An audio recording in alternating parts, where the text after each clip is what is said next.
আমাকে টাঙ্গি ওটা দিয়েছে, বাটিতে ধুয়ে চিপড়াই চিপড়াই দিয়েছে আমাকে।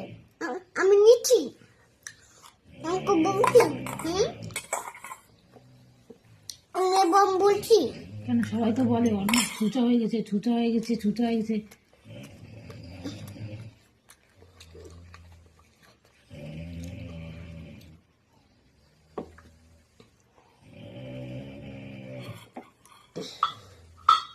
কেকটা তো ফুটো হয়ে গেল, এখন কি হবে? কই ওই যে ফ্যাট ফুটে গেছে, ছিঁড়ে গেছে। এটা তো কেমন করে ছিঁড়ে গেছে? মানুষ বলবে না ছেঁড়া জামা পরেছে, এটা ছেঁড়া, এটা ছেঁড়া। কেন পারলি তুই? নতুন কি করে হয়? এটা এইখানে ছেঁড়া। ওগুলো বলছিস কেন? আমি ঘুরি, হ্যাঁ, তাই চলে যাই, বলতে যাবো। এই যে